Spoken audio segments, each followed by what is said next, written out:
एक हृदयद्रावक बातमी मुंबईमधून आहे। मुंबईच्या विलेपार्ले पश्चिममधल्या शांताभुवन इमारतीत रात्री आग लागून केअरटेकर महिला आणि मुलाचा होरपळून मृत्यू झाला। रात्री 1102 नंबरच्या फ्लॅटमध्ये 1102 नंबरच्या फ्लॅटमध्ये आग लागल्यानंतर केअरटेकर अंकिता विकासकाच्या नातूला घेऊन घराच्या कोपऱ्यात गेली, पण प्रचंड धूर आणि आगीमुळे श्वास गुदमरून दोघांचाही दुर्दैवी मृत्यू झाला। आग लागूनही केअरटेकरनं स्वतःच्या सुटकेचा प्रयत्न करण्याऐवजी बाळाला घेऊन जाण्याचा प्रयत्न केला। या आगीमध्ये 4 जण जखमी झालेत आणि त्यांच्यावर जवळच्या रुग्णालयात उपचार सुरू आहेत। आग कशामुळे लागली याचं अजूनही गूढ आहे। घटनास्थळावरून सत्यम सिंग यांनी या परिस्थितीचा आढावा घेतलाय, पाहूया। मुंबईचा विलेपार्ला पश्चिम परिसरात एक धक्कादायक घटना घडली आहे। इमारतीमध्ये आग लागून आहे, त्या ठिकाणी आगीत होरपळून 2 मुलांचा आहे दुर्दैवी मृत्यू झाल्याची घटना घडली आहे।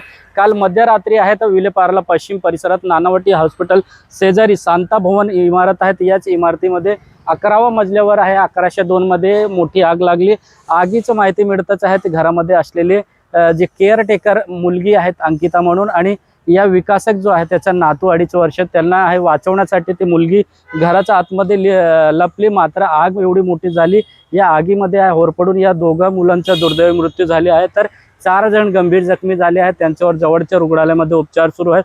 खरं तर आपण पाहिलं या विलेपार्ला परिसरामध्ये शांताभवन इमारत आहे। या विकासकांनी बनवलं होतं, ज्या विकासकांनी बनवलं होतं या इमारत बांधकाम केली होती तोच 11 माळावर राहत होता फॅमिली सोबत, मात्र 11 माळावर आहे ते 1102 मध्ये काल रात्री आग लागली अचानक, आणि यानंतर शेजारच्या रूम मध्ये देखील पसरली आहे। यामध्ये 4 जण जखमी झाले तर दोघांची दुर्दैवी मृत्यू झाली। या घटनेची माहिती मिळताच अग्निशमन दलाचे 6 ते 7 गाड्या घटनास्थळी दाखल होत आहेत। पालिकेचे अधिकारी असतील किंवा इतर महानगर गॅसच्या यंत्रणा असे सर्व घटनास्थळी दाखल होत तत्काळ बचाव कार्य सुरू केले। यामध्ये अडकलेले सर्वांना आहे बाहेर सुखरूप अग्निशमन दलाच्या माध्यमातून काढण्यात आला। Cameraman Mohan sir, Satyam Singh, ABP Majha, Mumbai.